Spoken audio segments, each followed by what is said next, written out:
Radio Mexicana, nuestras noticias, presenta. La reforma fiscal 2014 generó más daños. El decreto de beneficios para la frontera. La formalidad de las empresas es una tarea pendiente. La economía americana avanza. La proveeduría maquiladora sigue siendo el gran concentración de pendiente poder de mercado en México. La transparencia gubernamental continúa. No es nada personal. Nada personal. Son solo negocios.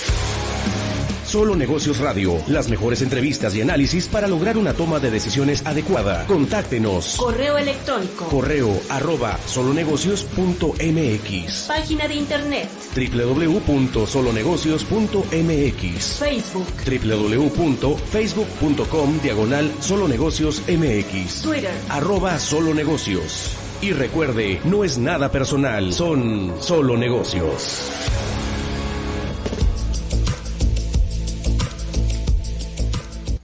Ya estamos aquí al aire, estamos iniciando este lunes 5 de enero. Muchas gracias a todos los que están escuchándome a través de el 1300 AM Radio Mexicana y todos los que me están escuchando a través de las páginas de las redes sociales. En este momento voy a empezar a compartir la página del 1300 AM Radio Mexicana y la página de Solo Negocios Radio. En cualquiera de los dos nos puedes localizar y nos puedes dar seguimiento, ya sea que quieras escuchar el programa o lo que se queda grabado del programa, pues ahí lo podemos estar consultando, repitiendo para los próximos, o si te interesó alguno de los temas o se queda ahí grabado, pues con mucho gusto lo podemos visualizar más tarde, ¿verdad? O ahí lo tienes. Esa es una ventaja de ahora de usar la tecnología en el programa. Como les digo, pues aquí quienes están viendo a través del Facebook, les mando un saludo, un abrazo de feliz año, de este año 2026 que iniciamos, después de un año difícil en el 2025, un año en donde en los negocios, sobre todo aquí en la frontera, hemos pasado por situaciones duras en cuanto a el impacto que ha tenido tanto las políticas económicas de nuestros vecinos del norte como las políticas de nuestro propio gobierno federal, como son los salarios mínimos, el seguro social, etcétera. Entonces eso ha ocasionado que sea un año muy difícil. Hoy voy a hablar, estoy aquí por compartir de la resolución miscelánea fiscal 2026. Este fue un regalo por ahí que publicaron el día 30 de diciembre, si es que no me equivoco. Entonces, ¿qué es la miscelánea fiscal o resolución miscelánea fiscal? Es una, vamos a llamarle, yo le llamo como una compilación de reglas de cómo se aplican las leyes, ¿sí? Donde te da los criterios de qué quiere decir la autoridad en determinado artículo o con determinado impuesto o con determinado procedimiento. Ahí te aclara muchas de estas cosas, pero también aquí en la miscelánea vienen algunos anexos, por ejemplo el anexo 20, que es el anexo donde regula todo cómo se debe de generar un CFDI, lo que viene siendo una factura. Regula, por ejemplo, los catálogos. En el anexo 6 vienen los catálogos de actividades y los catálogos, vienen también otros anexos con los catálogos de los productos, de los códigos de los productos y servicios que tenemos que utilizar. Viene toda esa información que en el día a día debemos de utilizar fiscalmente. Entonces, esta resolución miscelánea fiscal se va reformando, por decirlo así, cada determinado tiempo. A veces en el año hay 2 o 3 reformas, a veces nada más se reforman algunos artículos, a veces pues se hace más integral, como la que sale ahora el 30 de diciembre, en donde pues sí se visualizan varios cambios. Y la resolución, para que lo conozcamos, porque la importancia de hecho se publicó el 28 de diciembre, estoy mal, casi siempre la publican el 28 de diciembre, que inclusive hasta lo mencionamos como broma, ¿no? Como el Día de los Inocentes. Sí, se publicó el 28 de diciembre, y entonces los que estamos en el giro de la contabilidad, pues tenemos que consultar la resolución miscelánea, porque ahí nos da las reglas de cómo debemos de interpretar lo que la autoridad nos pide. También ahí en la resolución miscelánea viene un anexo con los montos de las sanciones por incumplimiento o por algo que esté mal, lo que nos puede multar la autoridad, en donde vemos que este año se incrementaron en algunos casos considerablemente, y eso pues es de llamar la atención, porque pues vemos, y como yo lo he dicho muchas veces, que nuestras leyes en México a veces, más que ser regulatorias, son recaudatorias, ¿no? Yo siempre he dicho que la mayoría de las leyes, que la función del gobierno es establecer las bases, las condiciones para que las empresas puedan crecer, puedan ser productivas, puedan generar empleo, puedan pagar buenos sueldos y demás.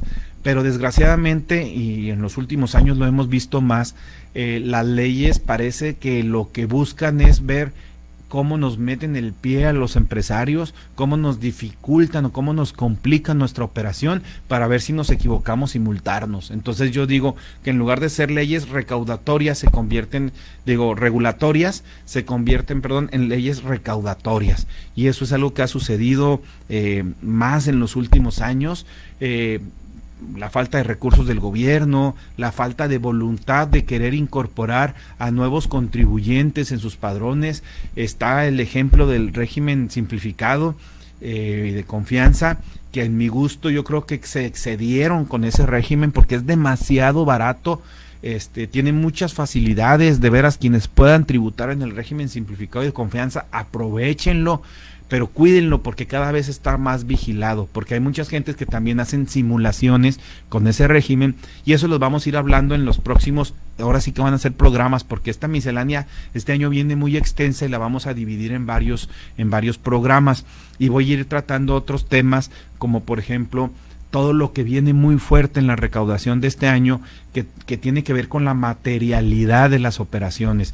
El SAT le ha querido llamar lo de las facturas falsas, que hace mucho que no la llamaba así, y retomó ya el nombre de facturas falsas. Inclusive en mucho tiempo se quiso aclarar que la factura no es falsa, que lo que es la operación que respalda esa factura es lo que pudiera ser inexistente. Entonces eran operaciones inexistentes, y ahora este año el SAT otra vez está utilizando el término de facturas falsas, ¿no? Porque en sí el documento no se está falsificando, el documento es real, tiene sellos, es válido. Sin embargo, la operación que respalda ese documento es la que es falsa, por decirlo de alguna manera, porque no, a lo mejor no es inexistente. El SAT habla mucho en esto de que puede ser falsa en el sentido de que es parcial, o está inflado los precios, o subvalorados, cosas en ese sentido, ¿no? Dependiendo de a quién le conviene. Entonces, es importante que nosotros como empresarios, acuérdense que este programa va dirigido a los empresarios, y siempre lo he dicho, empresario es desde el que tiene un puesto en la esquina de burritos, de tacos, de hamburguesas, hasta el que tiene una empresa, un corporativo, y es socio de 2 o 3 empresas. A todos les afecta lo que es los cambios fiscales. Viene muy duro el SAT, ahorita lo vamos a ir viendo en los siguientes programas, inclusive en cuanto al manejo de la información de las cuentas bancarias. Entonces, ¿qué significa? Que esta parte fiscal no solo afecta a los empresarios, también va a afectar a los que están dados de alta como asalariados, o inclusive a los que ni siquiera están dados de alta. La semana pasada dimos de alta en el SAT a una persona que era la primera vez que se daba de alta en el SAT, que tramitaba su firma electrónica malamente porque ya tiene más de 20 años y tenía una cuenta bancaria donde le depositaban dinero, y no era precisamente como lo he platicado en algunas veces, familiar en línea recta hacia arriba o descendente, o su esposo, no lo era. Entonces ahorita esta persona que se acaba de dar de alta, que acaba de terminar su fiel, ya puede tener unos problemas fiscales, cuando antes ni se imaginaba que podría estar sujeto a revisiones fiscales, porque pensaba que lo que le depositaban en el banco, pues no, el SAT no se iba a enterar, ¿no? Entonces, por eso es que quiero hacer énfasis en esta resolución miscelánea fiscal, en donde nos va a dar estas reglas. Vamos a estar ahora, yo les llamo sobrevigilados, esa es la palabra que encontré, por no llamar que va a haber un terrorismo fiscal, ¿no? No quiero que la autoridad se sienta ofendida si les digo terroristas. Ya ven que ahorita está de moda que en otros países anden clasificando así, pero vamos a tener una sobrevigilancia de todas nuestras operaciones. tenemos que entender que ya desde hace algunos años que existe lo que es el CFDI, la factura electrónica, nosotros le proporcionamos toda la información al SAT y el SAT la cruza con los bancos, la cruza con el Seguro Social, la cruza con otras dependencias, la cruza con nuestros clientes, la cruza con nuestros proveedores. Entonces el SAT, y con la facilidad que hay ahora con la tecnología, entonces esto ya se puede obtener toda la información que él quiere. De hecho, quiero aprovechar, antes de irnos a pausa, de que la Oficina de Desarrollo Económico del municipio de Juárez me invitó a dar una plática de CFDIs. La vamos a dar sin costo ni nada, la vamos a dar el 15 de enero. Sigan ahí nuestras páginas, ahí viene la información, inscríbanse, porque voy a hablar precisamente de cómo hacer bien un CFDI para evitar este tipo de vigilancia o de errores que nos pueden llevar en problemas fiscales. Pero vamos a una pausa ya, y ahorita les sigo platicando, o entramos de lleno ya en lo que es la resolución miscelánea fiscal del 2026. Regresamos, no se vaya. Continúe en Radio Mexicana 1300 AM con Solo Negocios Radio.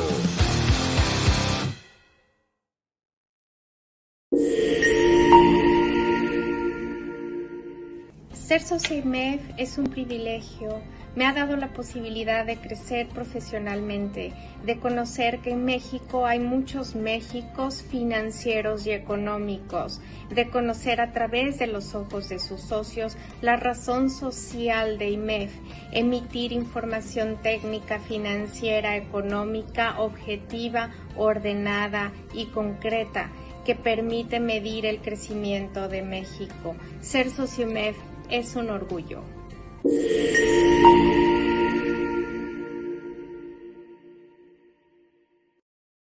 Amistad, información, crecimiento, contribuir, construir en México. Es compartir con grandes personas que queremos cambiar México. Es la oportunidad de comunicar información que nos permita tomar decisiones para un mejor México. Para mí es crecimiento porque a través de aportar a los demás crecemos como personas y como profesionales. El IMEF es contribuir a los demás, la oportunidad de crear valor. Desde el IMEF podemos proporcionar datos, información financiera que nos ayude a construir un mejor país. Te invitamos a que seas parte de este gran proyecto. Somos el instituto de más alto nivel de las finanzas en México. Somos IMEF.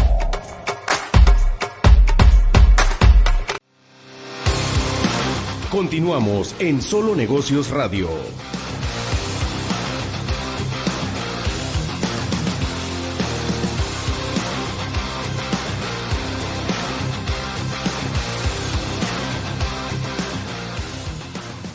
Buenas tardes, ya estamos aquí de regreso.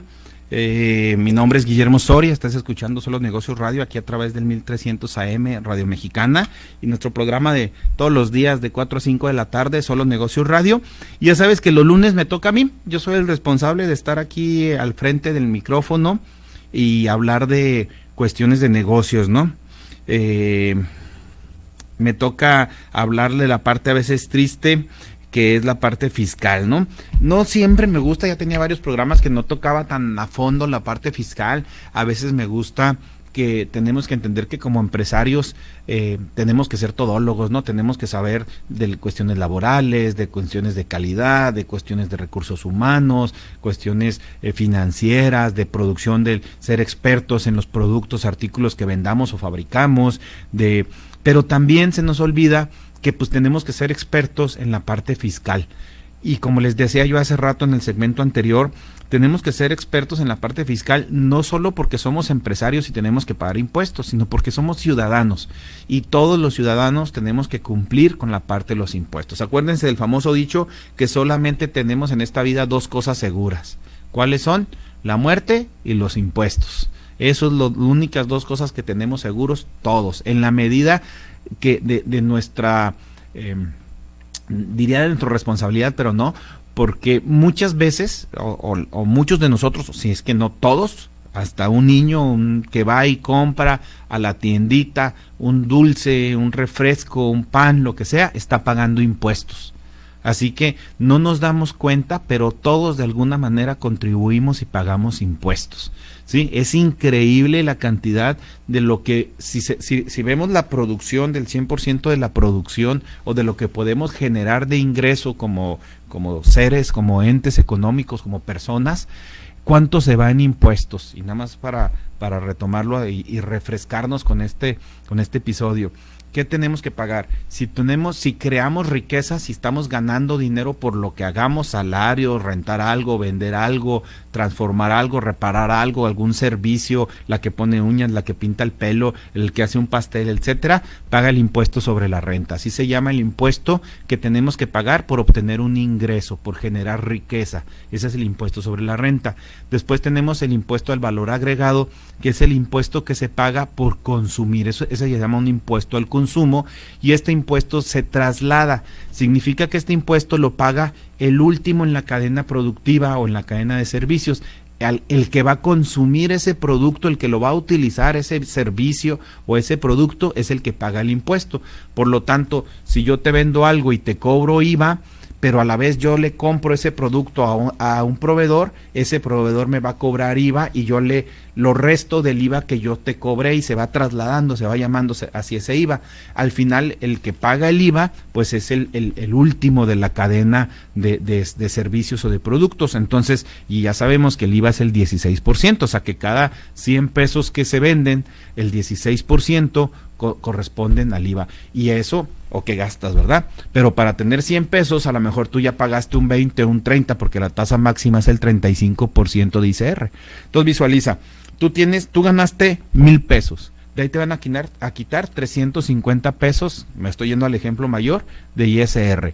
Con lo que te sobra, que son 650 pesos, si compraras puros productos que llevan IVA, pues el 16% se va a ir. Entonces son 35 más 16, estamos hablando de 35, 51%. O sea que la mitad de lo que producimos se va a ir entre ISR y el IVA. Pero si aún así estás comprando productos como gasolina, cigarros, alcohol, y ahora que nuestras autoridades se pusieron creativas, hasta el Pedialit o los sueros, ¿verdad? Que eso viene mucho aquí en la reforma que vamos a seguir tratando.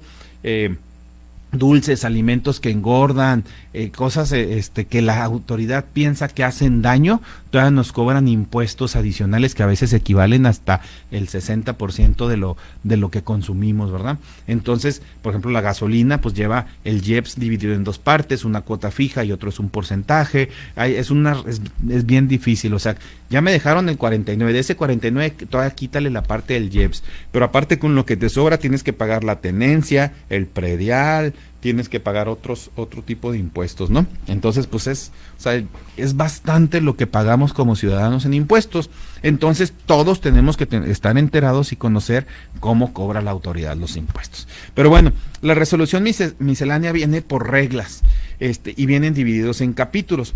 El primer capítulo, pues habla de cómo se deben de presentar trámites y solicitar servicios ante la autoridad. Eso habla la regla 1.1, que se llama lugar y forma de presentar documentación. Bueno, en resumen, ¿verdad? Se lo estoy poniendo así de maneras abreviadas. Hay varios artículos interesantes, me voy a enfocar en algunos, en los más básicos, porque quiero ir mencionándolos hacia todos ustedes. Define, por ejemplo, en estas reglas, en las reglas 1 de la resolución miscelánea, habla del buzón tributario. Es algo que ya desde hace 2 o 3 años todos los ciudadanos tenemos que tener activo. Todos los mayores de 18 años tenemos que tener firma electrónica. Ya, por ejemplo, ahorita quienes terminan su preparatoria, para firmar su certificado de preparatoria les piden su firma electrónica. Entonces, todos los que seamos mayores de edad, no importa que no nos dediquemos a ninguna actividad económica, tenemos que tener firma electrónica, porque la firma electrónica para la autoridad, no nada más en el SAT, sino se está activando esta firma electrónica para todo. Al rato va a ser para el registro civil, para la Secretaría del Trabajo, inclusive para el Seguro Social. Nos van a hacer firmar todo con la firma electrónica, ¿sí? La firma electrónica cada vez va a ser más fácil portarla en un celular y demás con las tecnologías. Entonces todos tenemos que tener activa la firma electrónica. Y el buzón tributario es el medio de comunicación de la autoridad con los contribuyentes o con los ciudadanos. Entonces todos tenemos que tener activo el buzón electrónico y un medio de contacto. De lo contrario nos pueden multar. Entonces, aguas con eso. porque si no tenemos ese buzón tributario activo, entonces la autoridad no se puede comunicar con nosotros, y lo que sigue pues es que nos localice por algún medio, inclusive físico. De hecho, este año van a estar contratando visitantes, ya ven que ni les gusta al gobierno andar de casa en casa tocando la puerta, para localizarnos, y nos van a poder aplicar sanciones. Entonces ojo con eso, porque sí viene fuerte en este sentido las multas por el buzón tributario, ¿verdad? Entonces tenemos que ver eso. Esta resolución miscelánea del 2026 impacta, más que nada tenemos que ver qué errores como empresarios, como comerciantes pudiéramos cometer, que van a representar, que nos pudieran representar costos para nosotros como empresa. Entonces, algo que tenemos que entender que puede impactar en costos es que ya no hay trámites físicos ante la autoridad. Todos los trámites se tienen que hacer vía portal del SAT o vía buzón tributario las respuestas. Y la autoridad aquí está definiendo que todo trámite tiene que tener un acuse digital, y que se va a dar por presentado cuando la autoridad nos responda con ese acuse. No se trata nada más de que ya lo envié, pues ya si la autoridad no me responde, ya no es mi bronca. No, la autoridad nos tiene que dar un acuse con un sello, con un folio digital, que entonces hasta que la autoridad nos responda con ese acuse, el trámite no está presentado. Y ojo, porque eso podría significar que hay trámites que en teoría yo pienso que hice y no los hice en el tiempo, en el horario que lo debo de hacer, y eso pues podrá causar multas, ¿verdad? No es válido, por ejemplo, es que ya no pude descargar yo el acuse, pero le tomé foto a la pantalla de la computadora y mira, aquí está donde lo presenté y te lo mando por correo, te lo mando por PDF. No, una pantalla de la computadora, un print screen o una impresión del aviso no funciona, ¿verdad? No sirve. También eso de que es que una persona me dijo que me iba a hacer el trámite, que porque él está en el SAT o porque el contador va a ir directamente al SAT a presentar el aviso. No, todo es por el buzón tributario. Y aquí el tip que yo les daría es: revisen que su firma electrónica esté vigente, que tengan firma electrónica y esté vigente. La firma electrónica es cuando nosotros vamos al SAT, nos toman nuestros biométricos, que son el iris, las huellas digitales, verifican con los documentos que nosotros seamos nosotros, y entonces nos generan un archivo que viene, normalmente nos lo graban en un USB, y se divide en dos partes. Uno es el certificado y otra es la llave de ese certificado, que cuando se mezclan esos dos archivos nos pide un password, generan un código, un sello, y esa es nuestra firma electrónica. Entonces ustedes deben de tener esa firma electrónica, y es como si fuera su firma autógrafa. Entonces tengan cuidado de no perderla, de no entregarla, porque me ha tocado casos en que dicen, no, pues es que me la pidieron para revisar si estaba bien en el SAT, y les di mi firma electrónica, y se han dado casos de personas que utilizando esa firma electrónica generan CFDIs o facturas, dan de alta empleados, dan de alta empresas, y luego sobre todo personas que no tienen mucho conocimiento de todo esto, después resulta que son los que están facturando miles de millones de pesos y ellos ni cuenta se dieron porque se prestaron a alguien su firma electrónica. Entonces tienen que tener mucho cuidado con su firma electrónica. La firma electrónica pues va ligada a un buzón electrónico, un buzón fiscal tributario, como les dije, y siempre ese buzón puede tener varias cuentas de correo. Es muy común que los contadores activen las cuentas de correo con su correo para el contador estar pendiente y revisando la información, pero también asegúrense que tengan ustedes copia de esos correos. Ustedes pueden tener su correo personal y el correo del contador. De esa manera, cuando el SAT les mande un aviso, que también es algo que viene aquí en estas reglas, ustedes se den por enterado. La regla dice que al cuarto día, si yo no abro el aviso, el correo que me mandó el SAT con alguna notificación, con algún requerimiento, algún aviso, lo que sea, si yo al cuarto día no lo abro, automáticamente me doy por notificado. Esto se me hace totalmente injusto, porque ¿qué tal si yo tengo 5 días en el hospital enfermo o 4 días, ¿verdad? Entonces no pude yo ver mis correos porque estaba enfermo. Estaba indispuesto, estaba incomunicado y no vi un correo. Bueno, el SAT dice, al cuarto día procede lo que diga el comunicado que yo te envié. Entonces, por eso es importante que, obviamente, si ustedes tienen un contador, que su contador esté al tanto, pero también ustedes. Nosotros, por ejemplo, en la oficina utilizamos un sistema que todos los días está verificando la información del SAT. Y si hay algún aviso, lo que nos descarga es el encabezado de ese aviso sin abrir el correo. porque ojo, cuando tú abres el correo que te llega o el aviso que te llega a tu buzón, en ese momento te das por notificado. Y nosotros pues tenemos 3 días para darnos por notificado, y hay ocasiones en que una multa no procede hasta que yo me doy por notificado, sobre todo cuando, por ejemplo, me están requiriendo algún pago. Entonces digo, híjole, no he presentado el pago del mes pasado. Entonces a veces en el encabezado ya sabemos, omisión de contribuciones, se requiere la presentación, y dices, ching, que no. Entonces te da oportunidad de revisar qué contribuciones no has presentado, rápidamente hacer la presentación y después ya abres el aviso. Entonces, como tú ya las vas a tener presentadas antes de abrir el requerimiento, pues pudieras tener ahí un poquito de salvarte de las multas. Pero en cambio, si pasan esos 3 días o al cuarto día se da por visto el aviso y tú no presentaste lo que te están solicitando, pues ya puede haber sanciones porque estás presentando tus declaraciones a requerimiento de la autoridad. Entonces, muy importante estar pendiente de su buzón, ¿verdad? Entonces, esto es básico. Otra parte de lo que habla la regla 1, la regla 1.2, es que los datos personales recabados por el SAT pueden ser transmitidos en los supuestos previstos en el artículo 69. Es decir, aquí el SAT nos está diciendo en esta regla que puede compartir nuestra información y que le pueden compartir información de nosotros a él. ¿Se acuerdan eso que decían que el secreto bancario? Pues eso ya ahorita nada más lo vemos en las películas, ¿sí? Porque el SAT puede compartir información con otras autoridades fiscales, en el SAT, en la Secretaría de Hacienda. Nosotros hablamos del SAT, pero el SAT depende de la Secretaría de Hacienda. Y en la Secretaría de Hacienda está la parte de aduanas, la parte de lavado de dinero, la parte de grandes contribuyentes, el comercio exterior. Hay varias áreas dentro de la Secretaría de Hacienda, y entre todos ellos pueden compartir nuestra información. Pueden compartir nuestra información con otras dependencias gubernamentales, como la Secretaría del Trabajo, por ejemplo, con el Seguro Social, con el Infonavit y demás. Pueden compartir información con bancos o solicitarle información a bancos. Y aquí lo grave está, yo siempre les he dicho que cada que nosotros hacemos una operación en el banco emite un CFDI de esa operación.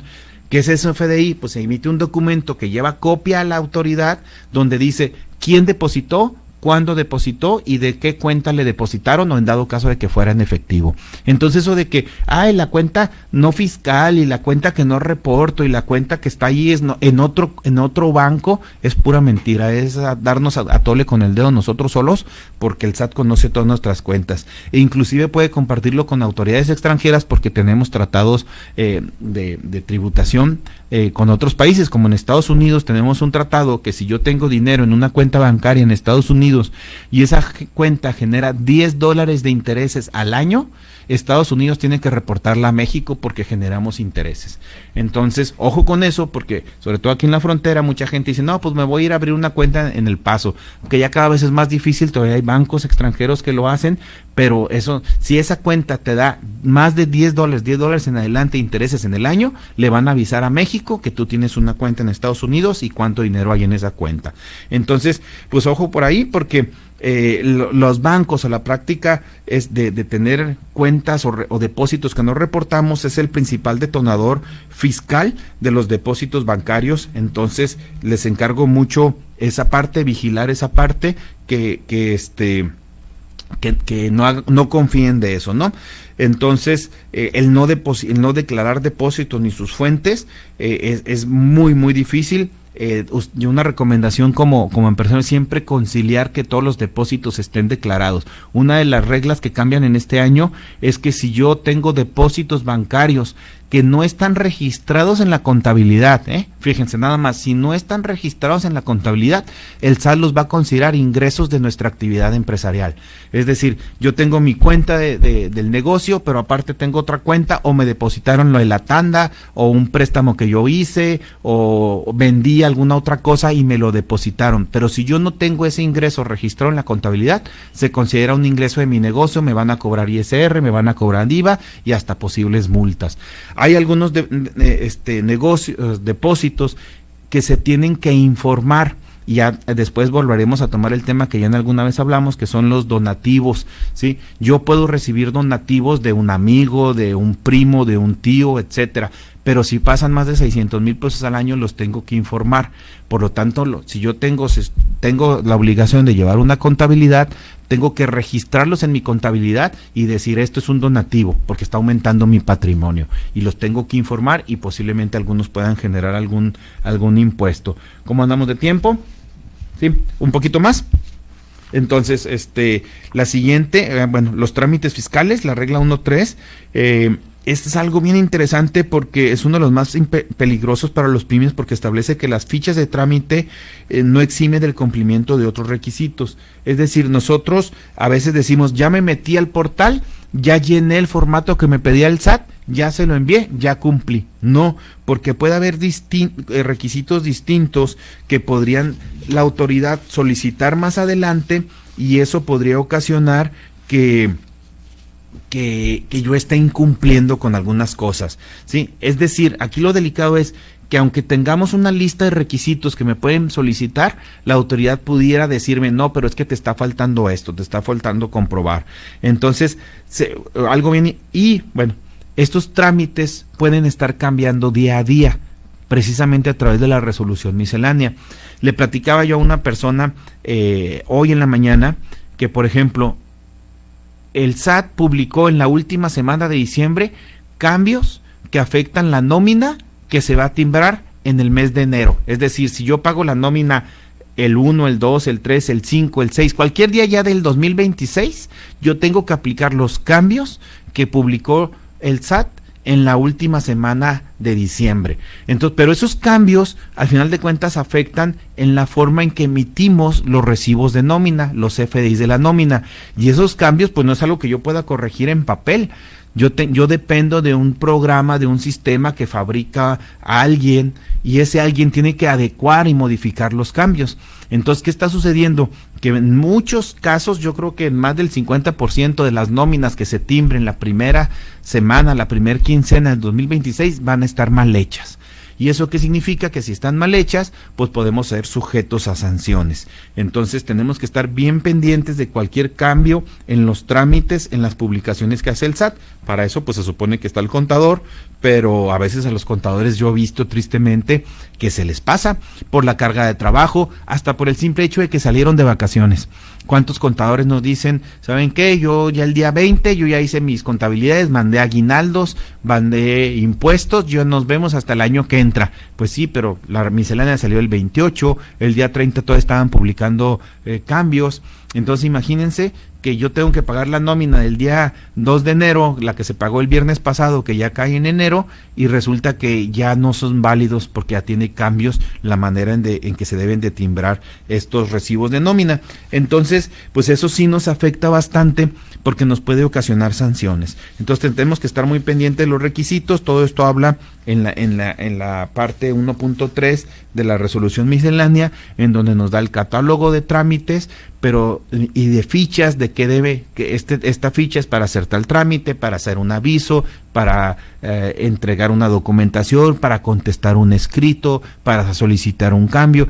Todos esos trámites están, créanme que son hojas y hojas y hojas de cómo tenemos que presentar la información a la autoridad. Antes era nada más la autoridad, un escrito libre que tenga los requisitos básicos, tu nombre, RFC, domicilio, actividad, descríbele el problema y ya.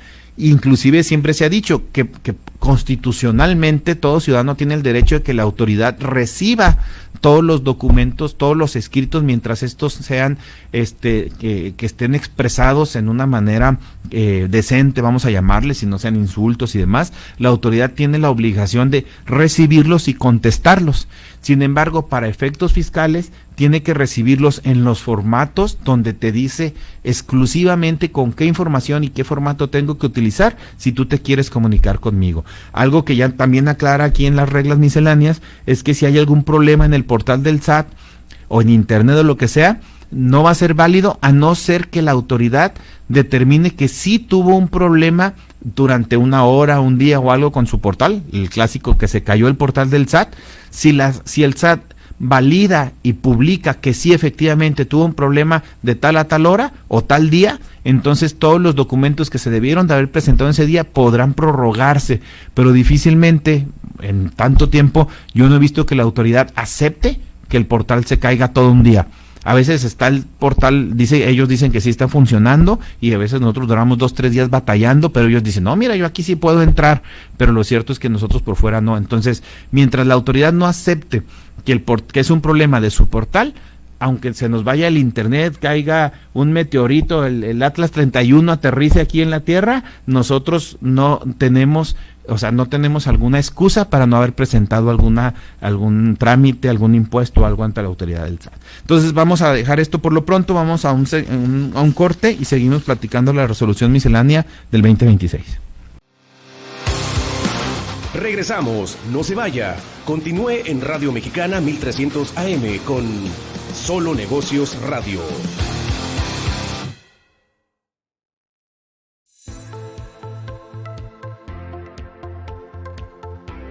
Hola, soy Rodolfo Muñoz de IMEF Querétaro. ¿Sabías que en el IMEF puedes encontrar destacados miembros de la comunidad financiera de México? En el IMEF encuentras presidentes, directores generales, directores financieros, directores ejecutivos, profesionistas independientes y directores académicos, todos buscando trabajar y contribuir en nuestro desarrollo personal y desarrollo humano, a través de más de 200 eventos anuales, donde nos actualizamos, donde intercambiamos conocimientos y sobre todo experiencias. Esto es ser socio IMEF.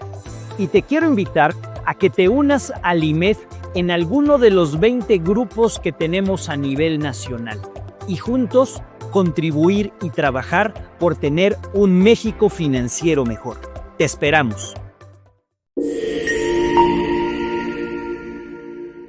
Ser parte de IMEF para mí es algo esencial porque me permite estar actualizado en la información financiera, la cual es muy necesaria para la toma de decisiones tanto empresariales como gubernamentales como personales.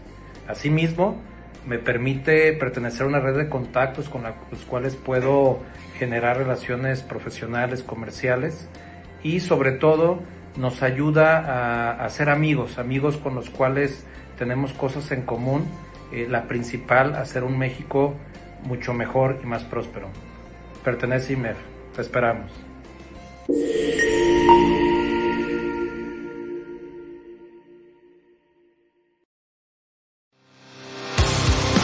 Continuamos en Solo Negocios Radio.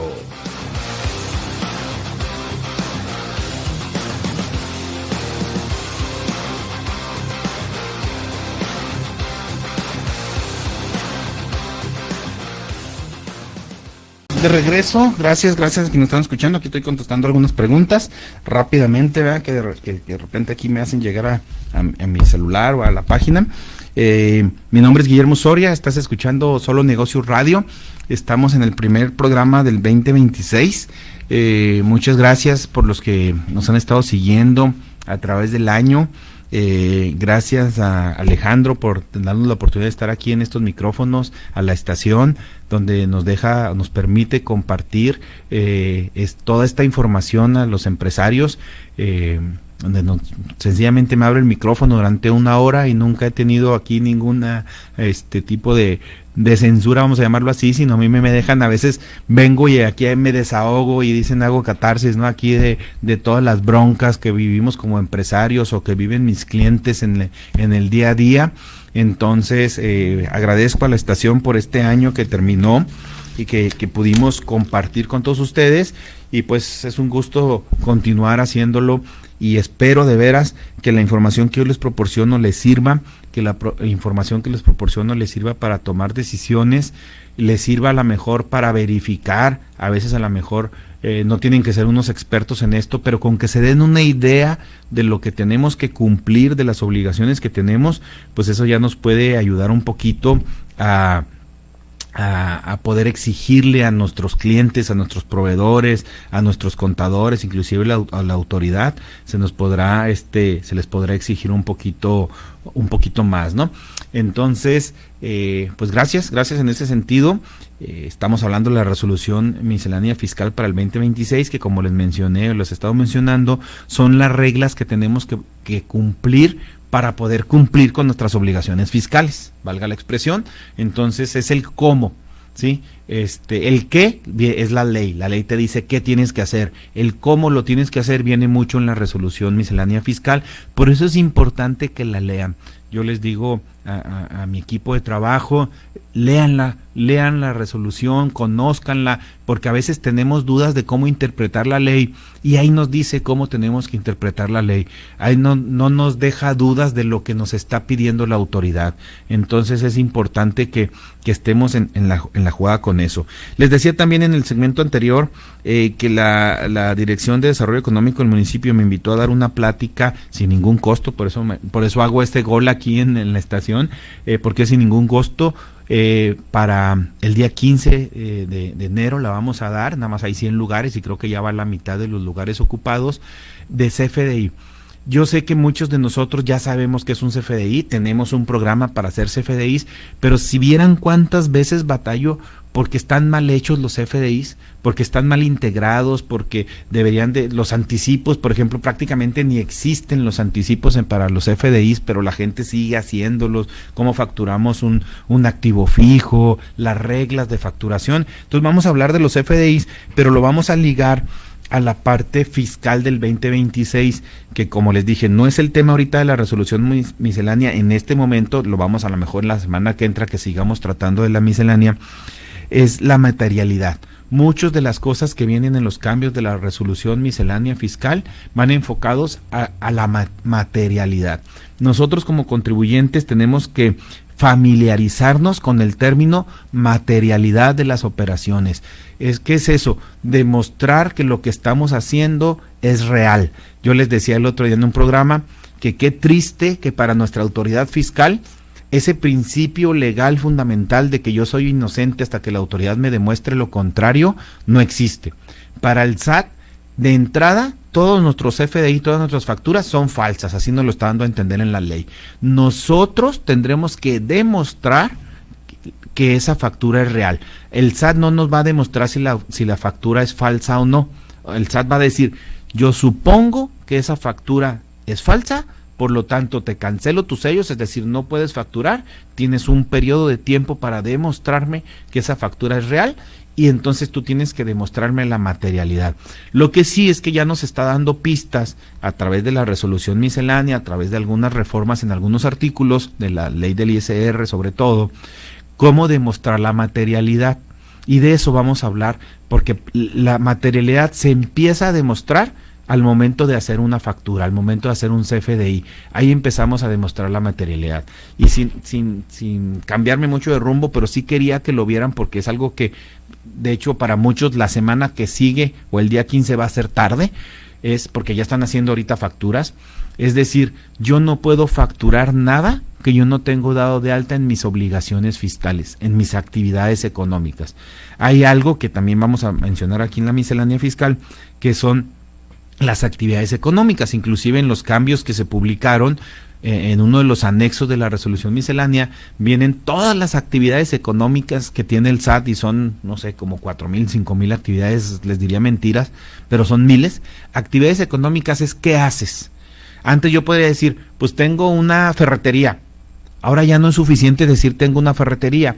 Tengo que decir, vendo material de construcción, vendo herramientas, vendo equipo para trabajo, vendo aires acondicionados, o sea, ya tengo que poner todo, describir todas las actividades, porque yo puedo tener una ferretería, pero a lo mejor en la ferretería se me ocurrió vender botes de basura, que no es de ferretería, porque es mobiliario o es equipo, o son, no sé, y en el SAT, si el SAT tiene una clasificación para botes o para cuestiones en ese sentido, pues me lo va a considerar. Inclusive tan es así que en la publicación que acaba de hacer del SAT, les decía, acaban de poner el IEPS a las bebidas energéticas.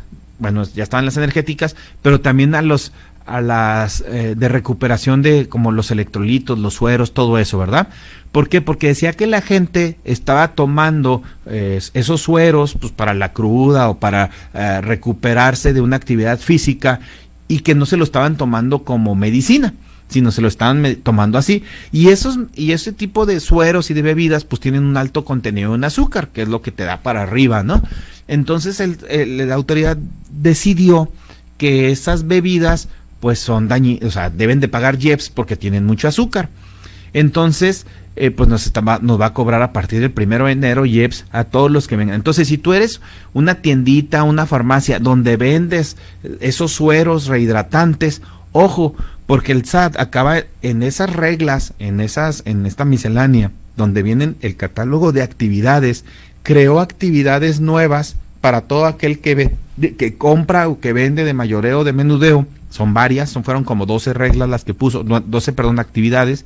Sí, entonces, si tú vendes bebidas energéticas o rehidratantes y demás, entonces tienes que dar de alta esa actividad. O sea, ¿a qué voy? No basta con que diga que yo soy una tienda de abarrotes, no, porque yo tengo que decir, soy una tienda de abarrotes, pero dentro de mis productos vendo bebidas rehidratantes y vendo cervezas o vendo licores, por ejemplo, o vendo productos con alto contenido de azúcar. Entonces ya no es nada más decir soy una tiendita. Ahora tienes que tener como 10 actividades porque es lo que vendes dentro de la tienda. ¿Por qué está haciendo esto el SAT? Fíjense el alcance de esto. Lo que está haciendo esto el SAT es para decir, oye, tú tienes registrado entre tus actividades que vendes bebidas rehidratantes o los sueros y demás, entonces tú tienes la obligación de pagar el IEPS. Y como tienes la obligación de pagar IEPS por esas bebidas, me tienes que presentar una declaración mensual del IEPS, y si no me la presentas te voy a multar.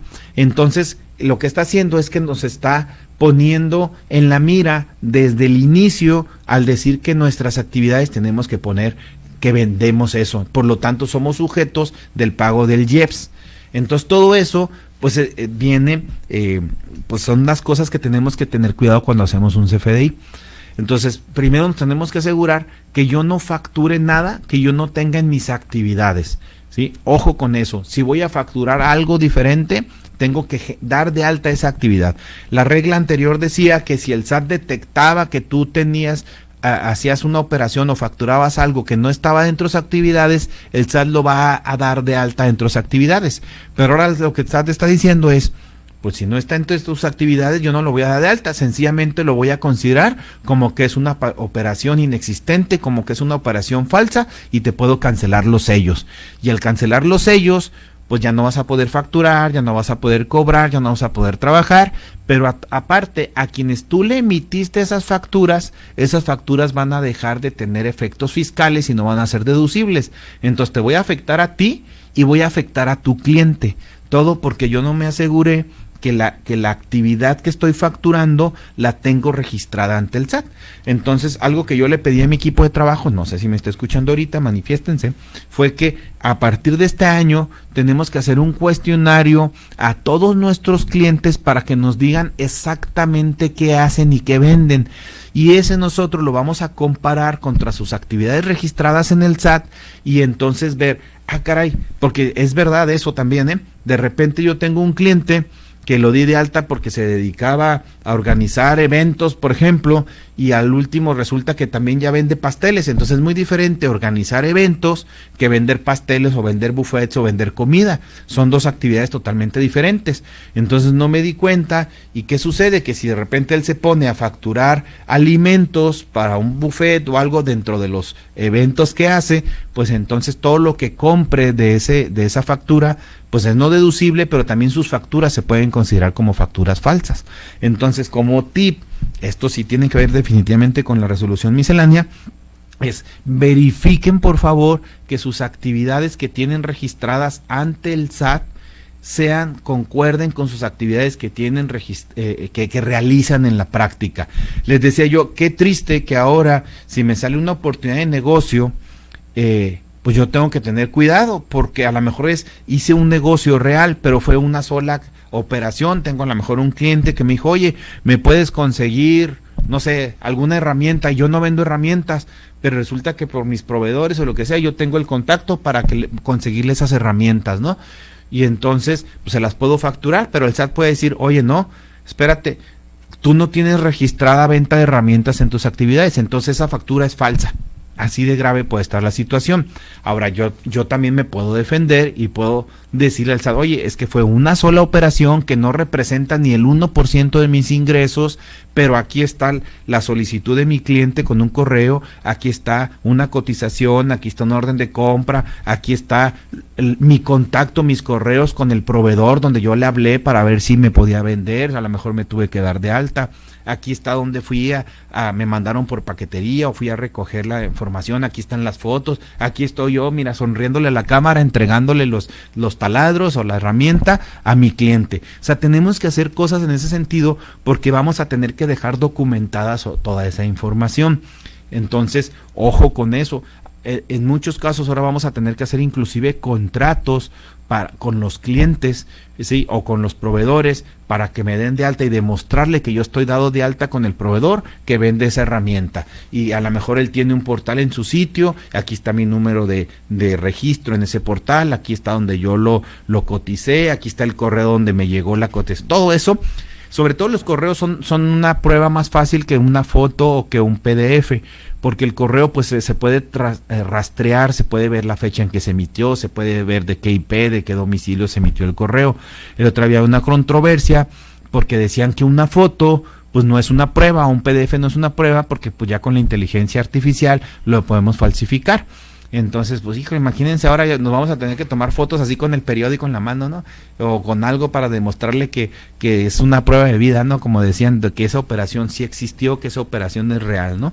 Entonces, tenemos que tener mucho cuidado con nuestras actividades. Eso sí, yo les diría, no se esperen a tener más información si van a esa plática o otro, pero revisen sus actividades económicas contra lo que hacen. Vamos a una pausa y sigo platicando con ustedes. Regresamos, no se vaya. Continúe en Radio Mexicana 1300 AM con Solo Negocios Radio. Acompáñenme a un CDN del IMEF, en esta ocasión en Monterrey.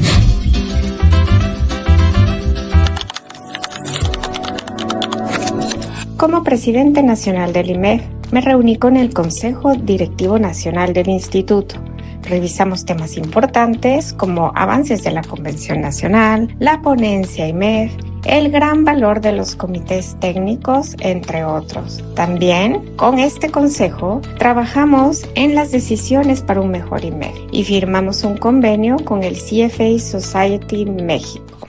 Asimismo, nos divertimos, convivimos y reforzamos la amistad entre nosotros.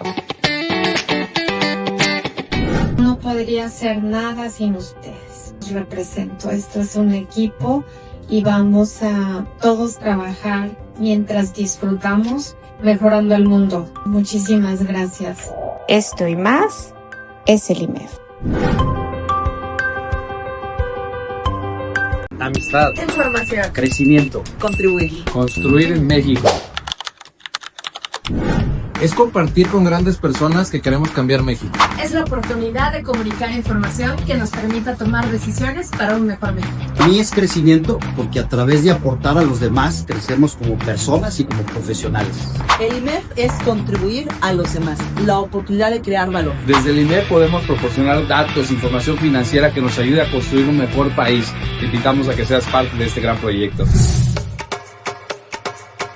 Somos el instituto de más alto nivel de las finanzas en México. Somos IMEF.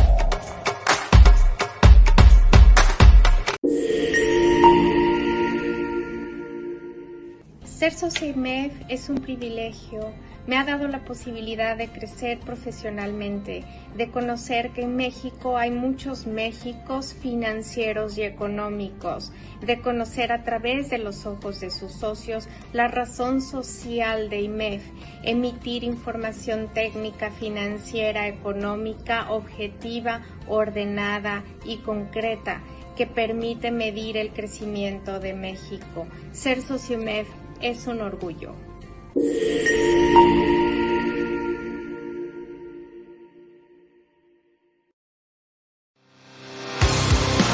Continuamos en Solo Negocios Radio.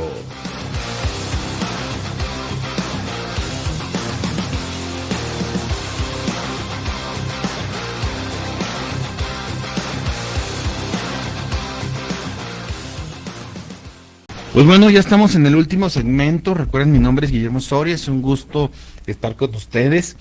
No les he presumido, por cierto, si entran a mi página de CONAFI, les agradecería, denle like, síganme ahí en la página, subimos de repente información, inclusive promociones de otras cosas que hacemos que van dirigidas a los negocios, porque este año vamos a cumplir 30 años ya como empresa. Pareciera pocos, pero híjole, ya son 30 años de lidiar con autoridades, con problemas fiscales, con problemas de flujos financieros y demás, e inclusive estamos haciendo un cambio en nuestra imagen, nuestro logotipo está cambiando, evolucionó, le digo yo, porque estoy integrando en una imagen las 3 áreas que manejamos nosotros como CONAFI, que es la consultoría en administración, o sea, les ayudamos a algunas cuestiones administrativas a los negocios, la parte fiscal y la parte de informática. Y la idea de ese logotipo que yo cambié de CONAFI, pues es que están entrelazadas esas 3 áreas y que son, que no tienen principio ni fin.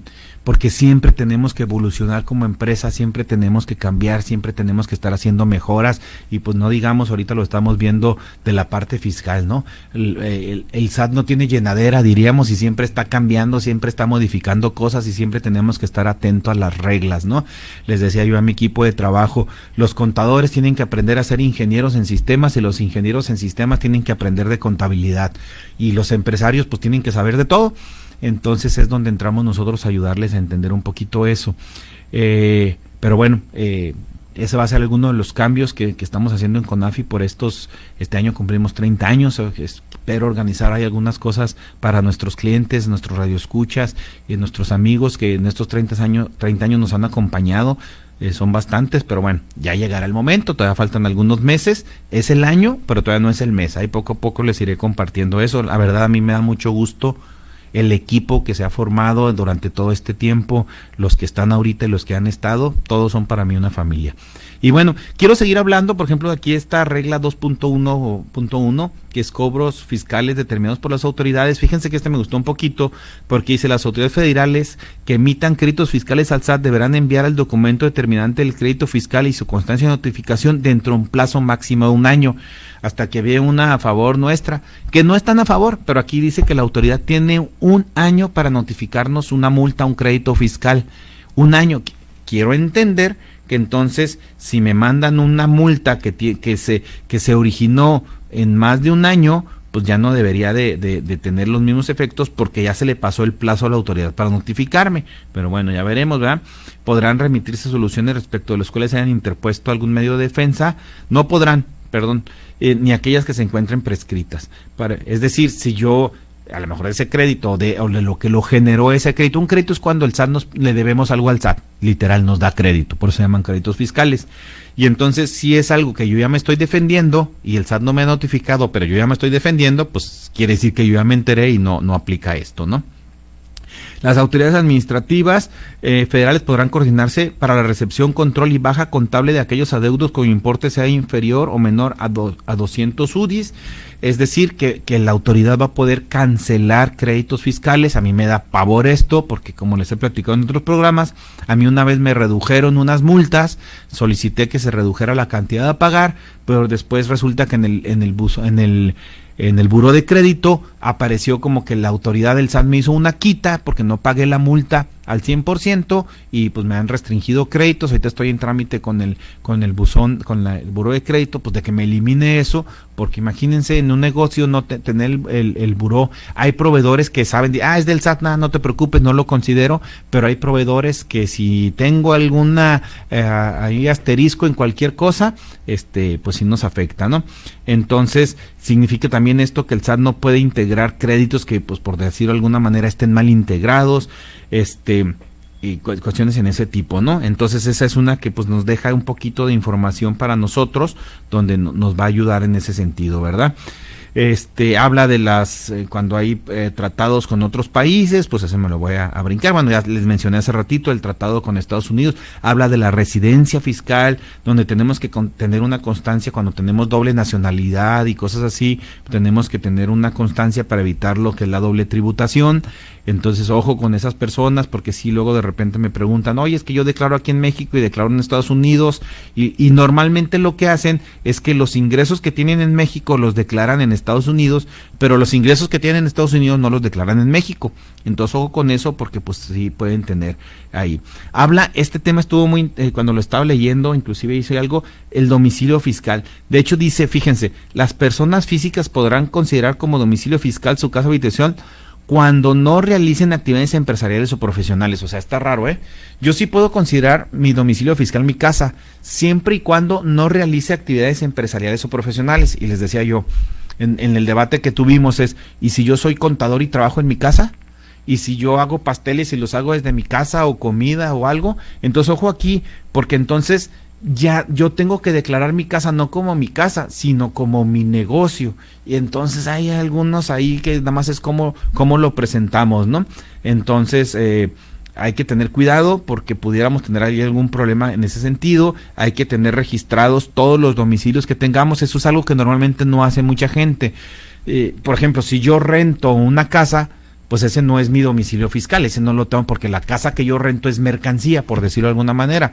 Mi domicilio fiscal es donde yo llevo la administración del negocio, ¿sí? Pero si yo tengo sucursales en donde yo vendo, sí, por ejemplo, tengo 2 tiendas o 2 restaurantes o 2 cafeterías o 2 tienditas o 2 talleres, tengo que registrar los 2 domicilios fiscales, decir cuál es la matriz y cuál es la sucursal, y no importa el número de talleres que tengamos. Entonces es bien importante porque el no hacerlo puedo hacer sujeto a sanciones y a cuestiones ahí de deducibilidad inclusive. Entonces hay que estar bien pendientes de eso. Hablan de los días inhábiles, los horarios para recepción de documentos, que la autoridad tiene como horarios de recepción de 8 de la mañana a las 2:30 de la tarde. Ojo, soy contador y me quedé trabajando hasta las 8 de la noche, a las 8 de la noche mandé la información. Ojo, porque esa información puede darse por recibida al día siguiente y puedo a lo mejor estar fuera del plazo en el día siguiente, ¿no? Entonces también se define cuando no hay enajenación en cuestiones de valores financieros, cuando sí nada más los traspaso y los vendo, cosas así de ese tipo. Pero creo que ya el tiempo se acabó. Vamos a seguir platicando de esto en los siguientes programas de la resolución miscelánea fiscal. Por lo pronto, pues prepárense, consúltenla. Recuerden, mi nombre es Guillermo Soria y pues esto no es personal, son solo negocios. Nos vemos la próxima semana. Agradecemos su atención. Nos escuchamos de lunes a viernes de 4 a 5 p.m. a través de Radio Mexicana 1300 AM. Contáctenos. Correo electrónico. correo@solonegocios.mx. Página de internet. www.solonegocios.mx. Facebook. www.facebook.com/solonegociosmx. Twitter. @solonegocios. Y recuerde, no es nada personal, son solo negocios. Radio Mexicana, nuestras noticias, presentó.